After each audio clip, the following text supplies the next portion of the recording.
and good evening. Once again, because Danny chose really, really stupid times to move, he is not here. And he should be joining via his phone momentarily, making for a noisy mess. But c'est la vie. In the meantime, I hope everybody is doing well. And let me get video queued up here. And there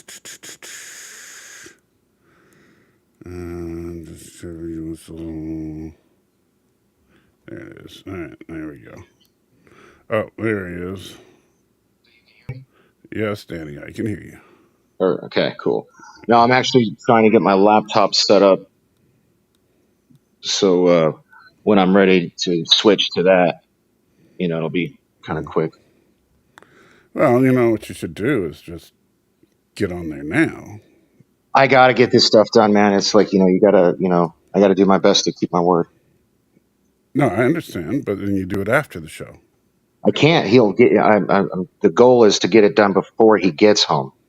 I got to get it out of this area. Well, you're using the pronoun game, so I didn't know who he was. Yeah, my roommate. Oh, okay. Yeah. So today was not only the final episode of Discovery Season 5, but the final episode of Discovery, period. And much like Discovery itself, here's my hot take. It felt like the episode would never end. They wrapped up the story with Maul and Locke, and then they went on to a Lord of the Rings style gambit of multiple endings. And Danny has disappeared. And yeah, Brian, apparently Discovery is really, really over. Mike Richards here from Columbus, Ohio. Justin T is here. Miss Moneypenny is giving hugs to her son. Well, your son ain't here anymore. I don't know where he is. Hopefully he'll come back in a minute. Planet Access wasn't even aware there was a stream, had to check. There was no preview link or whatever you call it. Well, if you mean like a nicely done thumbnail, no, there wasn't, because Danny does all our thumbnails. And, hey, I'm back. Can you hear me? Yes. It dropped me out for a minute. Sorry. Yeah. So Danny does all the thumbnails, so that's why there was no thumbnail today. Which, I understand he had to move and everything. Oh, so. I'll make one. Well, it's not going to matter after the fact, It's like this will not be news in like 3 days when the Acolyte premieres. Nothing we're going to talk about today anybody's going to care about next week. It's like my OCD, though. Yeah. Well, that's not true. The DS9 episode is evergreen content, No.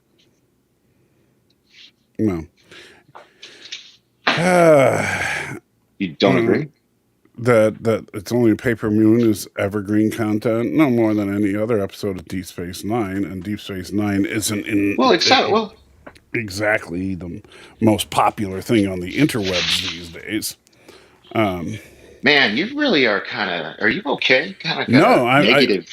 Dude, I spent one whole night in the ER not getting pain medication, and now I'm feeling the effects of not getting pain medication because everybody's too damn paranoid to prescribe anything that actually works. Dude, don't even get me started on that. It sucks. No, it's all because of these junkies. People like us who actually need it when we need it and don't abuse it. We use it for what it's prescribed for. Can't get it. That's why I know this sounds harsh. I'm like, let them die, man. Why do I got to suffer for some idiot? Well, I would take it not quite in that much of a jerk direction. I would just say this, is that things like oxycodone and those types of drugs are controlled, prescribed substances. So, thanks Planet X for the Still giving me a thumbs up in spite of not having a thumbnail. Yeah. Outside of the occasional, someone steals some from the local pharmacy, which is not the majority of this drug use, people. It's mostly stuff that's legitimately prescribed by doctors. And so, but the problem is that these doctors are not legitimately prescribing it. They are prescribing it as a way to make a little extra income. And so I'm not saying, oh, F the junkies. I'm saying F those doctors. F the doctors. Well, I mean, I can get on board with that too. Because they're part of the problem. Right. They're poisoning the well. I think if a person comes in with a serious pain-based issue, as long as you document it all properly and you cover your bases and you don't prescribe more than what is the recommended dose, you're fine. Exactly, man. And so, the choir. Yeah, well, I know, but I'm just saying. So if somebody comes in, because like I did the other day in the ER, where they're coming in with extreme abdominal pain, and so they do determine the cause is not life-threatening, it is excruciating, and they could easily prescribe something that would ease the suffering while they wait for the medications to kick in and do their job. Then do it. But you don't give the person a 6-month supply, right? You write them, maybe a week or two's worth of the prescription. And because that's all you need to get to where the antibiotics are really kicking in. Right. Oh, wow. You mean they just be smart about it, right. And transparent and, legal. Right. Anyway. But and I say this, I think that doctors that refuse to prescribe because of the political climate should be brought up on charges for malpractice, and doctors that do it for money on the side should be brought up for drug trafficking. Hell yeah. So and I'm sorry, people that say it's unfair to the doctors. The same thing because. And thank you so much to whoever that is. It's so small that I can't see it because reasons. Hold on. Dang it. Probably not going to make it. Stop, shut up. You're distracting me. Now I can't find the... it was Mercer. It was my best friend Dave passed a couple of years ago and needed constant pain meds. It got harder and harder to get them. Yes. And that's not unusual. Although, like I remember, for people that are terminally ill and chronically ill, it's particularly a problem. Now, hopefully I'm not terminally ill, but I am chronically ill. And so I have to deal with pain issues all the time, and I have for years. But no doctor will give me what I need. And so, like, on days like today, I am just in absolute excruciating pain, and there's not a dang thing I can do about it.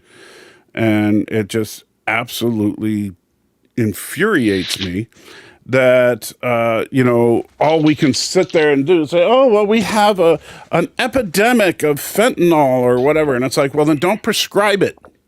Bitch, don't give me fentanyl. Which, I've never had a doctor suggest fentanyl. So but I don't know, man. And this is my point of view. Remember, is coming from, an alcoholic said that, so if I'm saying that, you kicked your audio kicked off. You there? Hello. Can you hear me, Danny? Hear me? I can hear you. Can you not hear me? Yeah. Man. So when my screen cuts off, it automatically mutes me. Damn. Well, that would make sense. Okay. Yeah. I guess I can't treat it like a phone call. My bad. Yeah. Well, you could, but then everybody would just think you're ignoring them because you would be. I'm not trying to. I got to use my hands to move these damn boxes. Yeah. Yeah. See, he can ignore you all without even trying. Ha ha ha. That's what you just said. Wow. Without Discovery, what can we fuss about now? Well, that's a good question, Brian. Acolyte comes out next week, so we'll be able to stop it. That's a different franchise. Let's get into this. What's your hot take? And then I'll give you mine. All right. You said it was too long. Was that your hot take? Too long? It's too long. they totally, I mean, it was all build up and no payoff. And I will say this. Now, I thought going into it that, okay, so this is the last time we're going to see Michael Burnham starring in her own show. I mean, like, I'm sure she'll have guest spots in the Academy show or whatever, but Jesus. assuming that show ever actually happens. But no, Holly Hunter got cast as the lead, so it's going to happen. Okay, well, I'm just saying, and we'll see. We're not that lucky. Holly Hunter just got cast as the lead, announced by Paramount or on some rumor mill. Somebody help me in the chat, but I'm pretty sure it was official. Okay, well, I find it very hard to believe that Holly Hunter would go for the. Somebody in the chat help me out. Link them up. If you got a wrench, anyway. But at any rate, so I was thinking, if you didn't hurt yourself, did you? But don't forget to tip your waitress. I'm here all night, folks. Thank you. Yeah, you're going to make the waitresses go bankrupt. Anyway, so so I was thinking if they wanted to try to elevate Michael beyond the category of Mary Sue, what could they possibly do? I know, establish her as the Star Trek god. And then, but they did me one better. Remember, this is just a hot take. How do you make the single most righteous character that cannot ever be outdone? Have that character offered to be the Star Trek god and then have them turn it down because that just wouldn't be right for one person to have that kind of power. Well done. Well done. You've elevated Michael Burnham to a whole new level that I didn't know was even possible. And I now finish the show hating it even more than when it started. Ha! Serves you right for making me watch this drivel. Is that the end of your hot take? That's the end of my review. Oh, wow. Well, okay. I mean, we can talk about it, but, just... My hot take is there's literally a moment that it should have been, like, they fade to black, and that could have totally been the ending, and it was around the 1 hour and I want to say 2 minute mark. Yeah, it's when they actually finished the story. Yeah, in the last 20 plus minutes is basically them jerking each other off, them being the actors and the showrunners, because it's just a bunch of unnecessary bullshit that strokes the ego of the lead, Burnham, Sonequa Martin Green, and probably Kurtzman and all these other. It was the most blatant, disgusting self-service I've ever seen in anything that has the word Star Trek involved with it. Well, and that's my hot take. That's how you do a hot take. I'll do my review while we discuss it. Well, my review is this entire episode was bland. Yeah, you boring. Said that. Yeah, well, I'm just saying. Nothing on my hot take? Okay, all right. I'm just saying that, I mean, was there any part of this episode? I mean, I know you didn't actually watch it, but... Yes, I did. I mean, well, look, at breaks, and there was actually, I watched the last 20, and that's what pissed me off. I did watch the last 20 minutes of it. No, straight. Well, dude, you're whatever. I'm not even going to get into this. It was. I watched it. Okay, I had it on the whole time. I was listening. I was paying attention. I was looking at it when I needed to. Yeah, you didn't have. It was that or nothing. It was that or nothing. Man. Listening to it, it might sound like a passable episode. See, that's the thing. We're okay. Not really. I mean, Jesus, we talked about one thing already on the phone. I figured save it for the show, kind of thing. Yeah.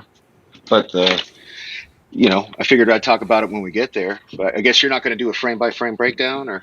What, do you really want to talk about this for the next 2.5 hours as we try to just for, about an hour. I mean, that's what we usually do. And, I mean, it is the last episode of Discovery, and you made me watch it, so I should torture you by making you talk about it, you son bitch. Don't worry. That's what you get for making me watch it. My doctor's already torturing me, so you've already won that battle. Oh, karma, MFer. Yeah, right, well, I'm a Christian. I don't believe in karma. I'm a Christian. I don't believe in karma. Fine, whatever.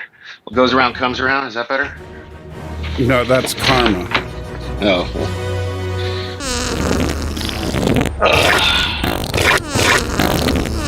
Oh, you even had that queued up already. Just so everybody can hear the.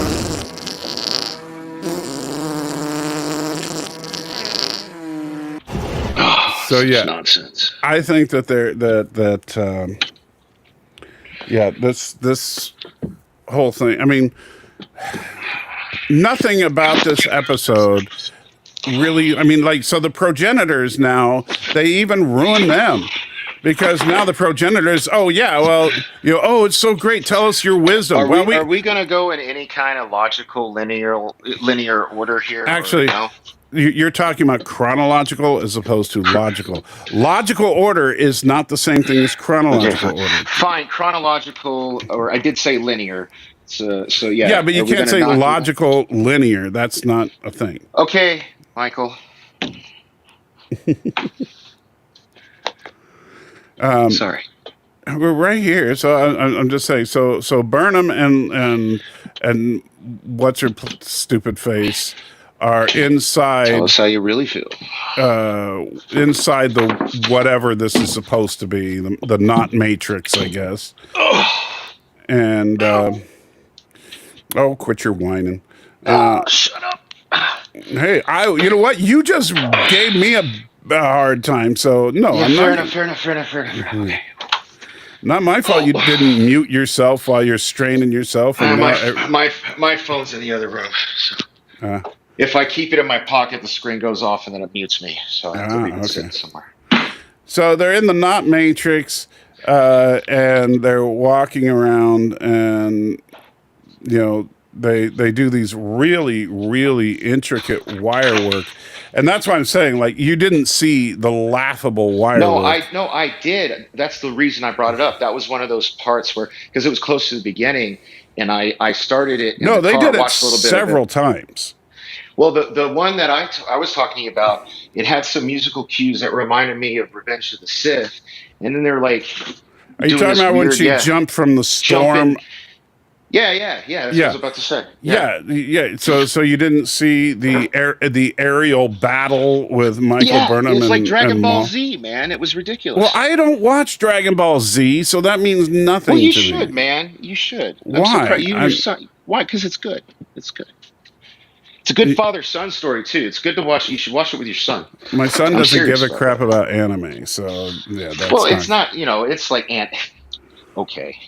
I bet you fans of anime get irritated when people refer to Dragon Ball Z as anime. Well, whether they. I guess technically, yeah. I mean, anime is just Japanese animation. So.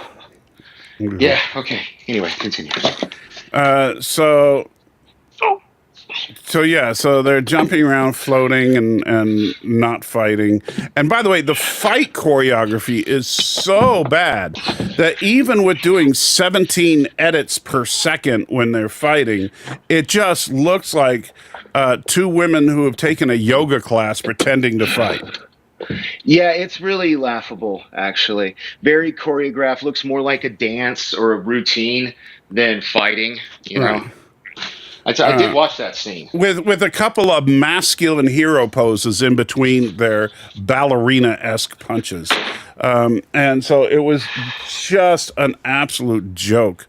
Every time they were in the not matrix, which was about 90% of this episode, I wanted to break something. Because one thing that kind of pissed me off is Raynor. They had Raynor a great setup at the end of the last. He didn't die. I was really scared. Yeah, I'm actually surprised too. But Ray and Raynor did have one good line in this episode. I dug Ray. I actually almost got goosebumps at one of his scenes. It was I can't remember which one it was. I think most of it was crap because he just basically sat there. Well, then it's probably the only scene that you like. It's the one where he's like, he does the shipwide thing. Basically says, we either we do this or we die, but he doesn't say it like he says it way better. Right. But that was the gist. Yeah, he had a good where it's either us or them kind of mini speech there. Yeah. But the problem is that they didn't really do much.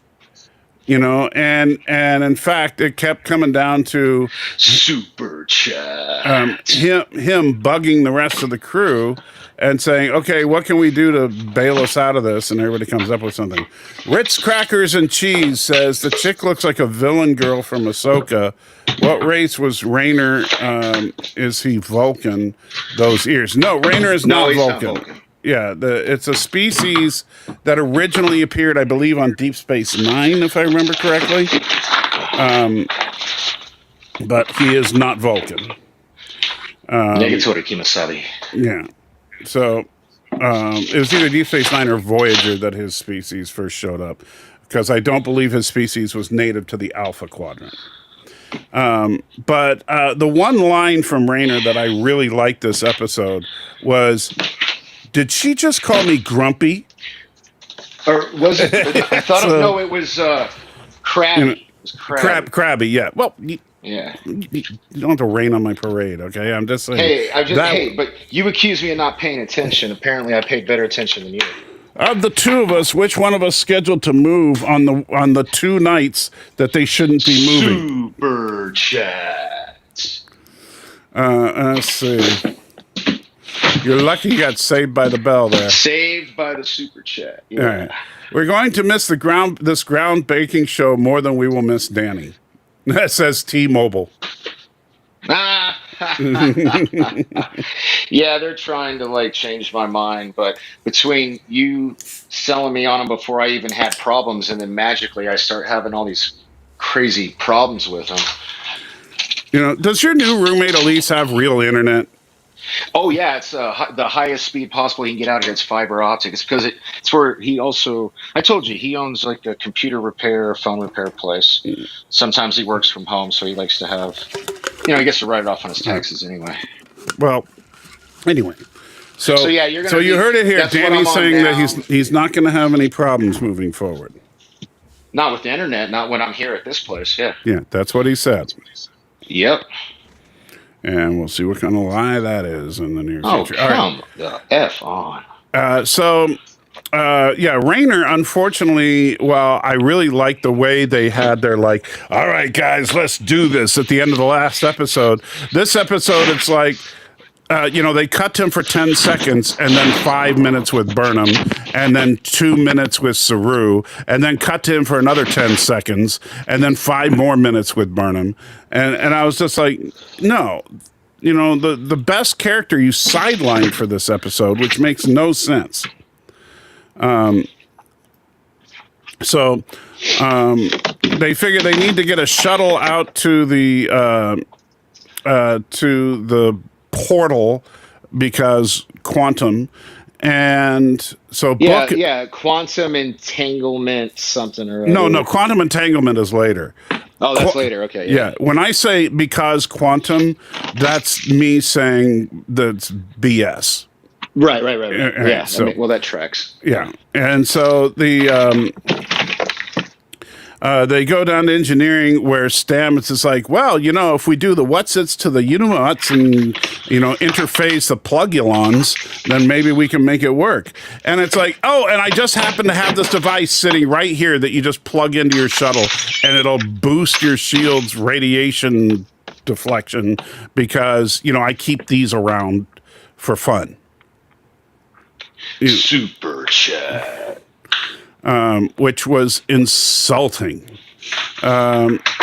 And so Thomas Potts with $4.99 says, "You know how Frodo felt when the ring was destroyed? I probably felt the same after the episode."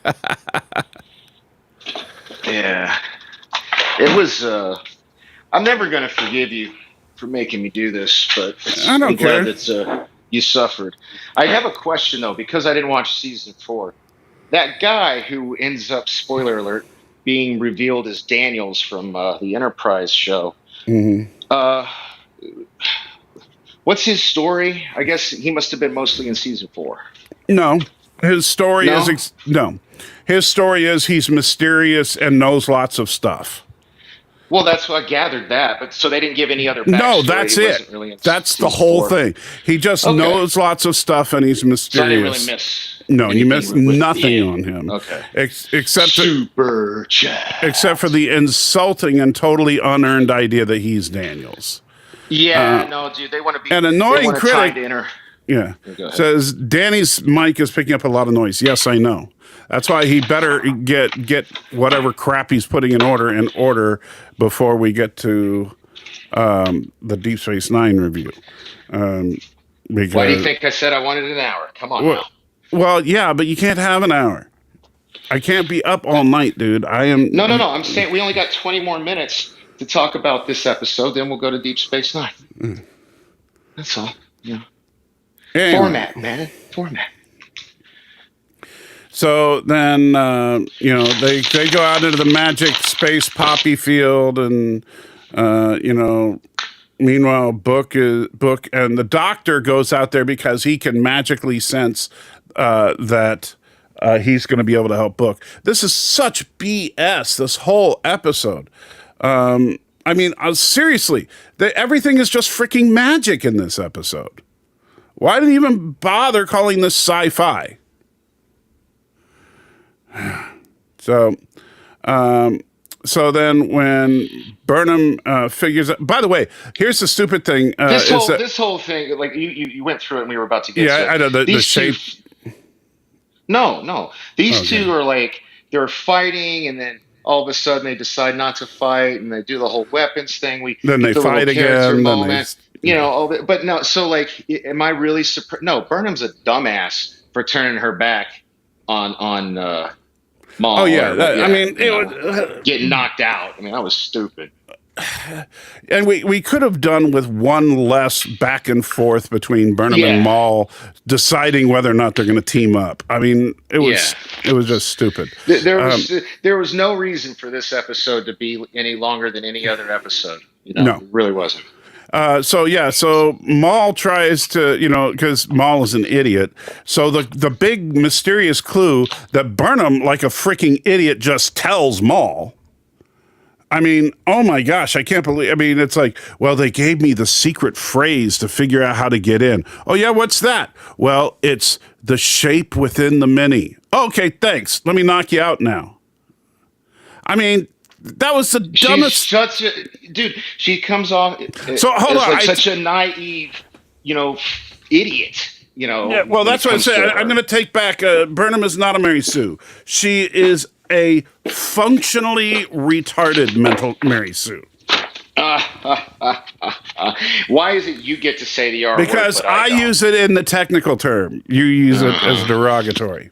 And that sounded pretty derogatory to me. A functionally retarded person has an IQ of 60 or lower. Oh, and you were trying to say well, never mind. Anyway. No, I think that your IQ is somewhere between 60 and 80. Oh, you're so funny. Thank you. Thank you. You're welcome. That's down from yesterday's 90s, so it's all good. Well, that's because, you didn't manage to get this. I wish there was a way on the phone to do noise canceling or something, because I know you guys are picking up every little noise. And I'm sorry about that. You have no idea. You should go back and listen to this later, because you have no idea how much it's picking up. I do, because I listened to yesterday's today, like just while I was moving as kind of a podcast to see what it sounded like. And yeah, you could hear everything when I wasn't muted. You can even hear Stacy. Well, that's what I said. It sounded like you were dragging bags of gravel across the place, on hardwood floors. Every time you made a comment, and I was listening to the noise, I could figure out exactly what I was doing at that moment in time. Well, it was bad, but anyway. So also, by the way, as soon as we saw the triangles on the table, I will tell you, and I wish I, was doing a live watch along kind of live stream at 3 a.m, just because I think it's hilarious. The second I saw the triangles, I was like, oh, the shape between the shapes.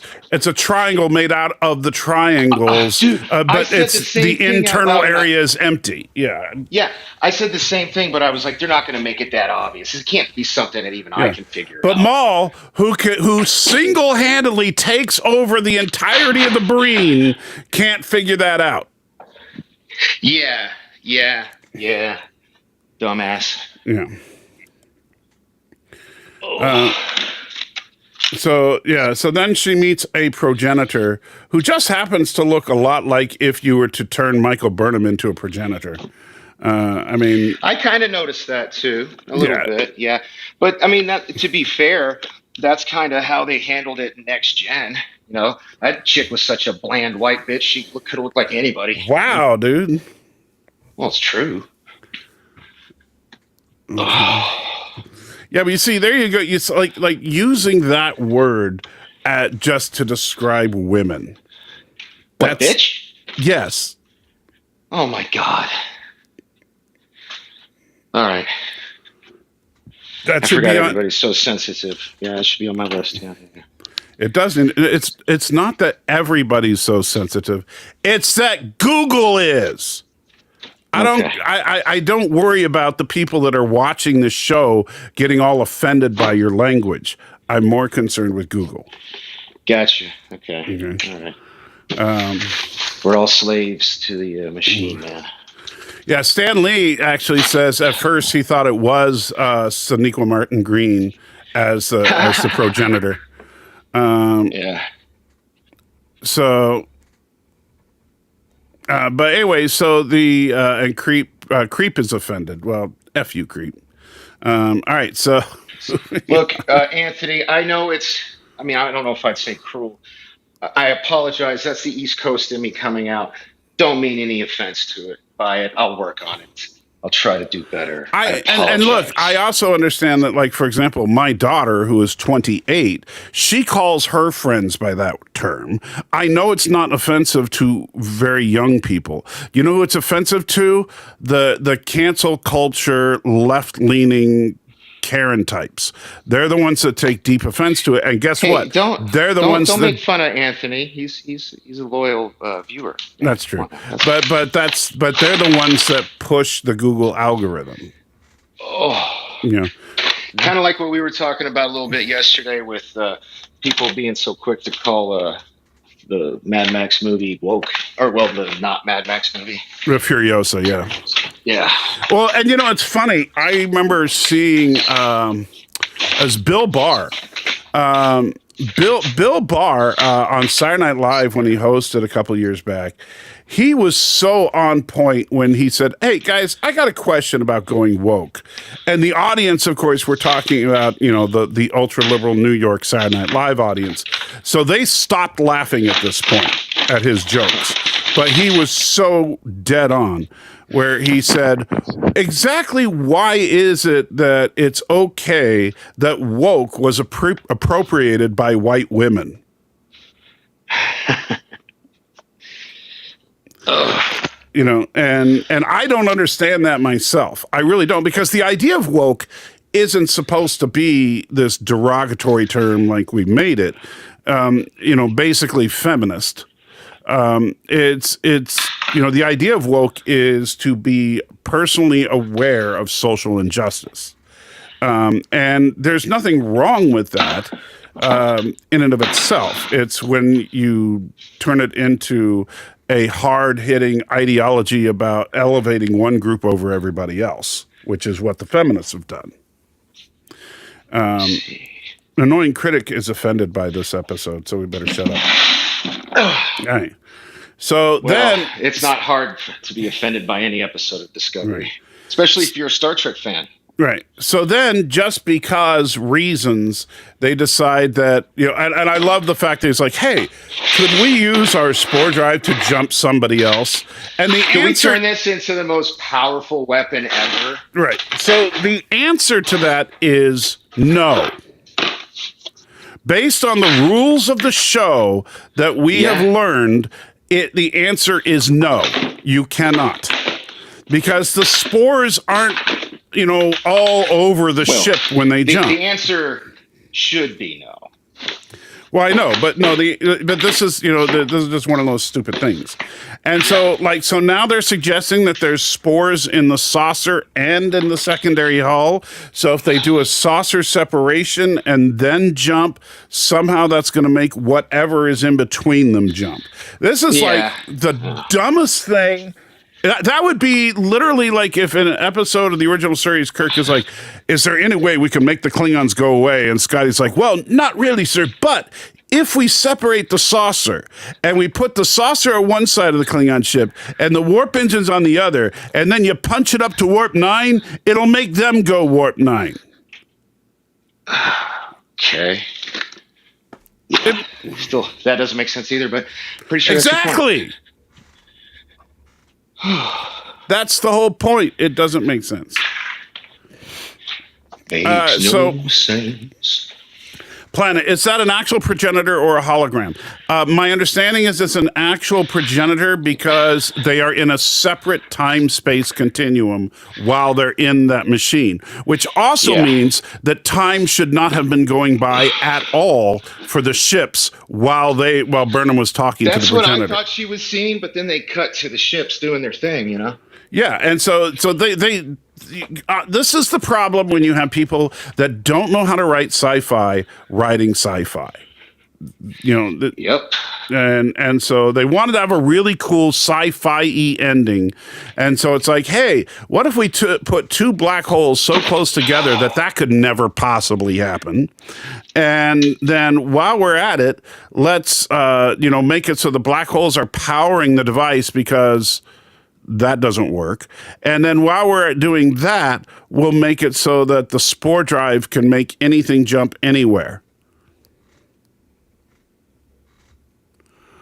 So, anyway. Sounds more like magic to me. Yeah. All right, so let's go to... All right, so, yeah, there's... hey, look, there's Rayner actually giving an order.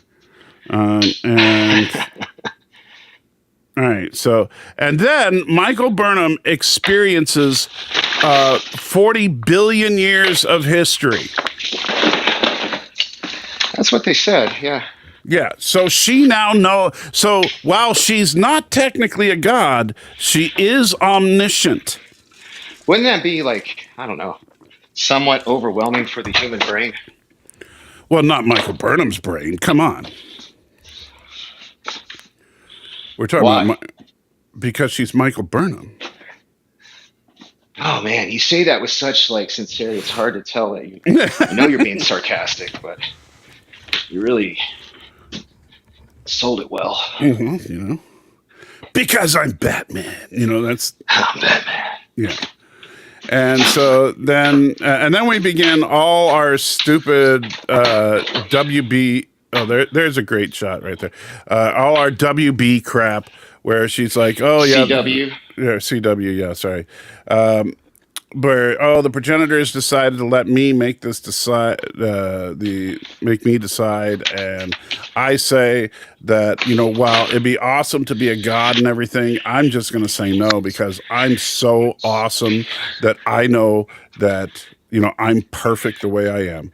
And you YouTube users want to complain about girl bosses? Hold our beer. Here's a girl god.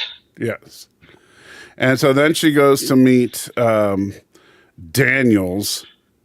Yeah, and okay, so in this scene, let me see if I can get it to... I had few who have impressed me, but also aggravated me as much as you. Isn't that great? She's special to someone who's met everybody. Keep it, just in case. I hate the fact that they drag these scenes out. This scene should have been over already. No, it should have. This is all what I'm talking about. Self-serving, egotistical. This is our last hurrah, so let's just milk it for all it's worth. Okay, so what do we got here? We have a bottle of Chateau Picard. Chateau Picard? Yeah, so, okay. So, then we have Geordi's visor for some reason. Yeah, that's weird. That's really weird. Yeah. Borderline creepy. Yeah, that is kind of creepy. Then what I can only assume is Cisco's baseball. Yeah, that's what I took away from it. Yeah. Right. If I may, sir. And then she starts asking about who the heck he is. Now, let me point something out. The only question that should have been asked by now. The only Starfleet captain Daniels ever directly interacted with was Archer. Yep. And there's nothing in his collection from Archer. You know, at least have like a stuffed Porthos. Yeah, or something. You know, I don't know. Maybe, you know, something. I don't. Just something. a phase pistol. I don't know. Something. But yeah, so he only represents Deep Space Nine and TNG for some reason. And that's because the viewer's already seen him at Enterprise, and we name drop it, so it's all good. We don't need any tchotchke items. And notice nothing from TOS, of course. Of course. Yeah, we wouldn't want to, you know, it's the bastard stepchild of Star Trek for some reason, even though it was the original. Yeah. And Planet X with a $2 super chat. Super chat. He should have had the O'Brien statue. Abso-freaking-lutely. Oh, from Lower Decks? Yes, that would have been awesome. And Professor Brainy Spec says he saw a water polo ball. Okay, if so, I'll grant it, but did they give it a close-up like they did with the other stuff? I don't remember. Well, hey, man, good. I didn't see that. Well, Professor's good at that stuff. Yeah, I'm good with that. Hey, Professor, did you get your package thingy yet? All right, where's the water polo ball?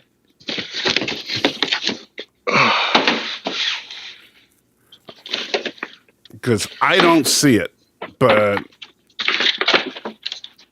Oh, no, he's saying, no, he should have had Archer's water polo ball. Oh, yeah, that would have made some sense. That would have been something. Thanks for getting my hopes up. Yeah. Now I don't care if you got your package. I'm just kidding. Oh. Whew. So yeah, the whole thing with Agent Daniels was a completely unarmed. He said no, he did not get it yet. Damn it!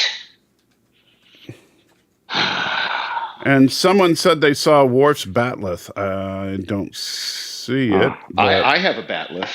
Yes, so. You've told us many times. Pretty sure I've showed it to you. Yeah. Stan Lee says Kirk's glasses. That would have been a good one from Star Trek II. Oh, yeah, but are they broken? They'd have to be broken, right? Well, you know what would be great? Have two pairs. One with the lens broken and one without. That would be since he is all part of the time, you know, the time he cops. He could totally do it. Yeah. He's like, I got the original and the variant. Yeah.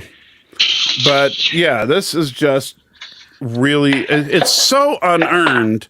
It's beyond pandering because they're going to say, see, we gave credit to the older shows. And it's like, you didn't give credit to the original and you didn't give credit to the one show Daniels was actually on. Yeah. So, but he said Enterprise, so that's good enough. Whatever. I'm just kidding, of course. Yeah, but that's the thing. If he's even willing to say that he was Agent Daniels from the Enterprise, among other places, but I thought he meant the Enterprise J. You would. Because remember, the Enterprise J was a lot. And by the way, why is he even still alive? Because the Enterprise J was hundreds and hundreds of years before this. Yeah, who knows? Well, you know what? We'll never get answers to any questions, so why ask? This is the end. Thank God. Yeah.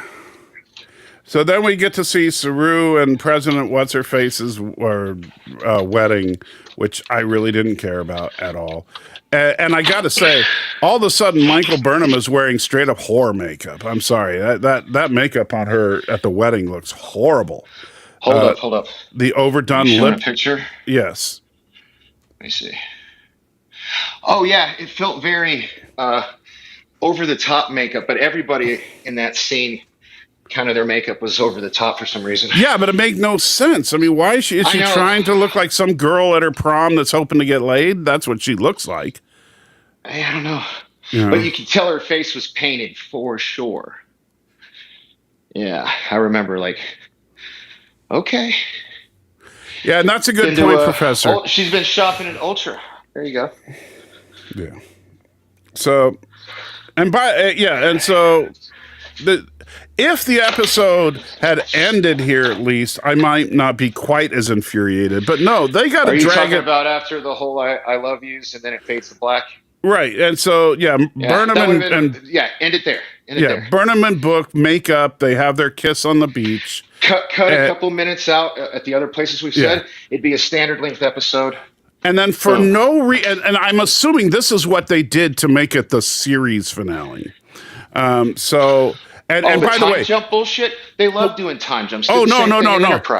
There's more to it than this. This is absolutely an FU to fans that got pissed off about continuity errors. Yeah.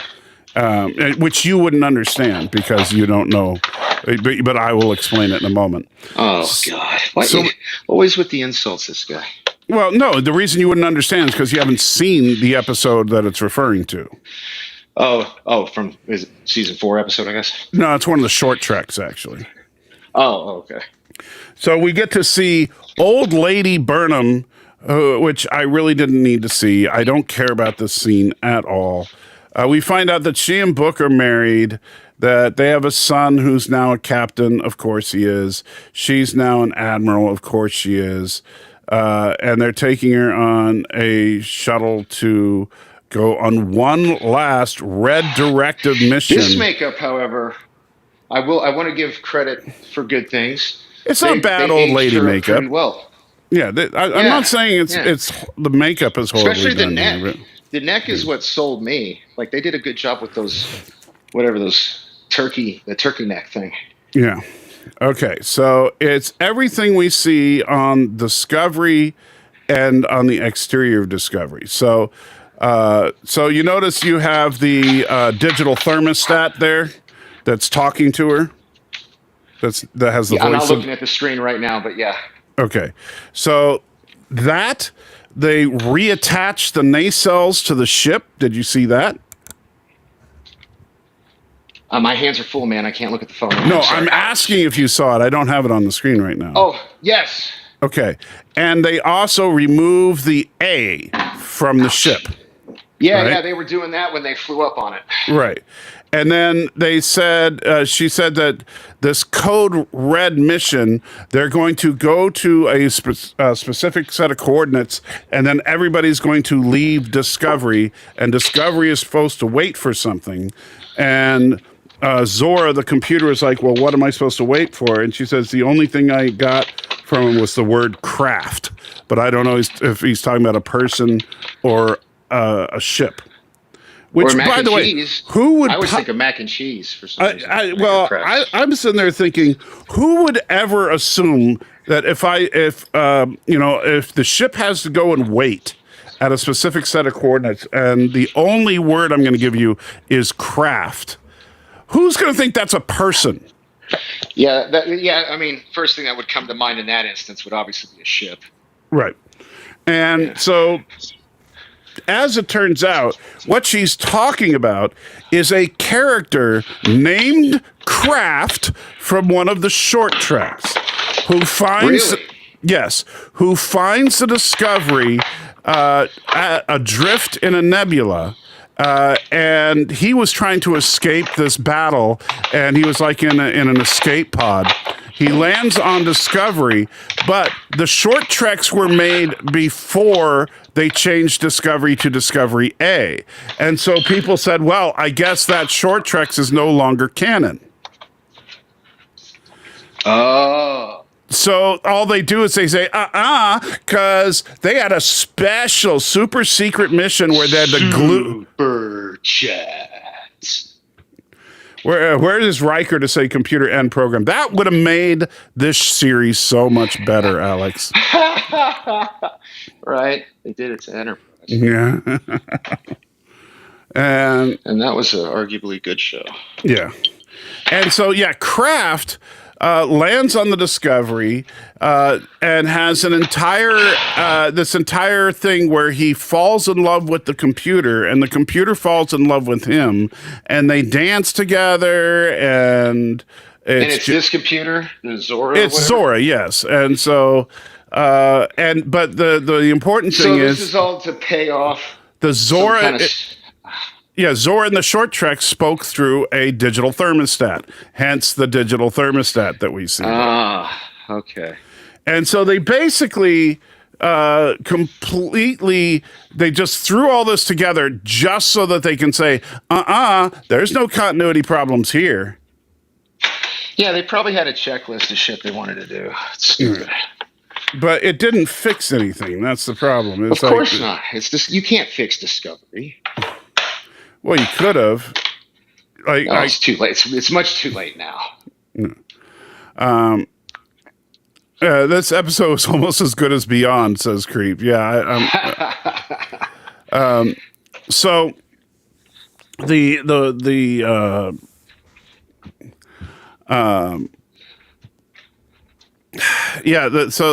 it was just so dumb that they went through all this. They added like 10 minutes to the episode just to fix. No, it was more than 10. It was like 25 minutes. Well, no, I'm just talking about this sequence. The Daniels thing, the Red Directive mission, and Discovery being turned back into the old Discovery was probably about 10 minutes of the episode to fix a discontinuity from a 10-minute short trek. Yeah. Okay. So that's why it makes no sense.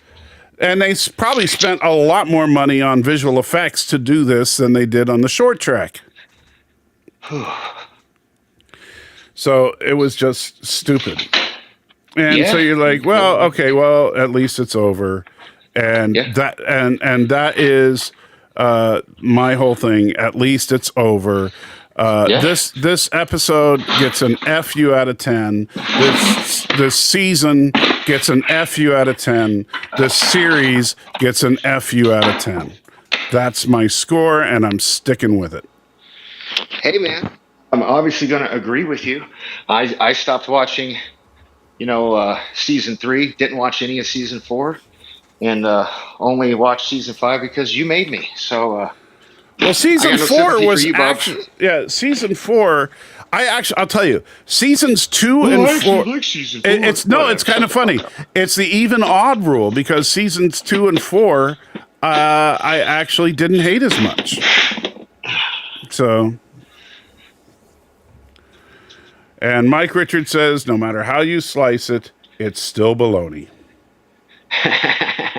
Wah, wah. So the good news is Discovery is done. The bad news is now we have to listen to people talk for the next 6 months about what a triumphant success it was. Oh my God. I'm sorry. I can't be the only one. Super chat. Alex says in the super chat, I did have some hope with the Talos 4 episode in season 2. I actually liked that episode. And that's what he's saying. Yeah. Yeah. I actually like that was a good episode for Discovery. So yeah. And of course that season 2 is when we got Pike. And the only person to play a decent Spock outside of Leonard Nimoy. So, yeah. All right. So, how are you like getting to a place where you can sit at your laptop? And he's gone. Can you hear me? Oh, there you are. Yes. Can you hear me? Hello. Yes, I can hear you. I said we're getting close. However, I would greatly appreciate it if we could do so. Again, I don't have the sticker on me, but it's a cool Criticalist sticker plus some other goodies. Would be the prize for the trip. And you cut out. So just so you know, nobody can hear you. Nobody hears you. You are completely silent. Nobody can hear you. Nope, not. How about now? Okay, there you are. Okay, that's weird. Okay. Yeah, the Criticless trivia question. Okay. Uh, But since Professor Brady Specs is here, he'll know the answer. And can't hear you again. What are you doing? Dude, sorry, I'm just moving around a lot. Hey, do me a favor. Go ahead and do the commercial real quick, All so I right. can finish what I'm doing, so it doesn't cut out. All right. All right. I wonder if there's any good movies out this weekend. Would you like me to recommend you some new movies? Ah!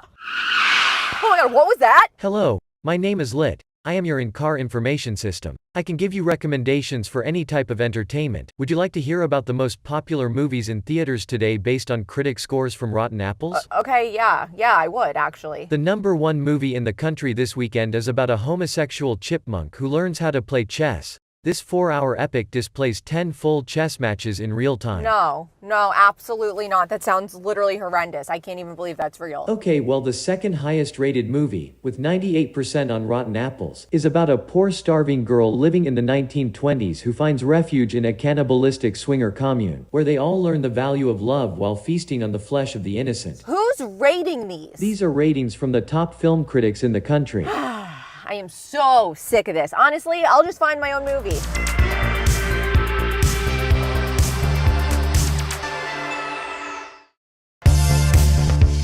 I wonder if there's any good movies out this weekend. Would you like me to recommend you some new movies? Ah! Oh my god, what was that? Hello, my name is Lit. I am your in-car information system. I can give.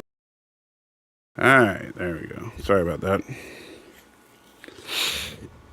So, All right. The whole thing play? yeah. All right. Anything else you'd like to say about Criticless? Because critics suck. After all, critics Alrighty. liked Star Trek Discovery. So, today's trivia question, I don't see the chat, please keep an eye on it for me, is the big reveal from the finale was, the glasses guy from X-Files turned out to be Daniels from Enterprise. What was the name of the episode of Enterprise where Daniels first appeared? Ooh. You guys should know this. It should come quick. I'll know you Googled it if it takes more than right now. We should have a winner already. Do we have a winner yet? Well, there's like a 30-second delay from the time you say it to when they can hear it. Oh, okay. Keep an eye on it for me. Yeah. That's the question. And while people are putting in their answers, come on, tell us why Criticless is so great. Let me put you on the spot here. It's not that hard. I love it because of the social media aspect. I know you don't I love understand meeting new people. I was talking excruciating to you pain. the other day. Oh, yeah, I know. I'm sorry. Well, here then. Thomas has an answer for you. What is it? The Way to Eden. That is incorrect. No, well, sorry, Thomas. Professor Brainy Specs says Cold Front. Oh, wow. He, I guess he wins again. Are we doing that? But yeah, that's the answer. Good job, Professor Brainy Specs. Can't beat the Brainy I already have Man. your address, so you don't have to DM me. I will drop that in the mail for you tomorrow. I'll try not to replicate any of the stuff I've already sent you. So there you go. Congratulations, Professor Brainy Specs. If you don't already, please follow us on Criticless. Join us in the Nerd Fights group on Criticless. I'd like to get us talking in there as well. Hey, if you're gonna make Dr. Kuplaplok being Daniels from Enterprise, at least Thomas now says Code of Honor. At least if you're gonna make him be Daniels from Enterprise, at least give us some kind of resolution to the temporal Cold War. Right? Wouldn't that have been nice? But no. That was his whole shtick. That was his whole thing, was the temporal Cold War. Right. All right. So, are you sitting down yet, or No, I'm almost done, man. I'm sorry. I'm doing this by Well, myself. You guys can hear me huffing and puffing. I'm doing it as fast as I can. I'm almost done though. he's almost done, he says. Oh, yes, I am. Well, hurry up and be done. Okay, I'm trying, man. I really didn't want to be going the full 2 hours tonight, but Okay. Oh, you didn't? I told you. Oh God, I'm sorry. What, Well, hey, you know what we could do what since you part don't of really like this. excruciating pain do you not understand? Well, hey, okay. You know what then? Let's just do this, guys. No, And I'm we're not going to sure. put it off. We are not going to put it off because I can't do it tomorrow night. No, we'll just do it next week. Well, only if Alex says that's okay. Oh, Alex, you should say it's okay. Salty's in excruciating pain. Right? Those were the words you used. Yes. Well, that's because that's what it is. A Cold War cannot be resolved in the long run. What? He's talking about getting a resolution. You saying you should have got a resolution of the Temple Cold War. Right, but why wouldn't it? The Cold War between the Soviet Union and the United States ended with the Berlin Wall coming down and the backing down of imminent hostilities between our two nations. So, yes, a Cold War can be resolved in the long run. In fact, that's the only way to resolve a Cold War. And Alex says, all right. So thank you, Alex. I appreciate it. Oh, thank you, Alex. We appreciate But that. at least we won't have to go through the aggravating pain of any more discovery. That's so true. And the viewers of our show, our fine audience, we love you all. You won't have to listen to me huff and puff and do ASMR because I'm moving. I'll be completely set up by next week, so that'll be nice. He says he'll be completely. You know what? He's probably going to say, you know what? I took a few days off, and so today I'm going to start. Oh, hell no.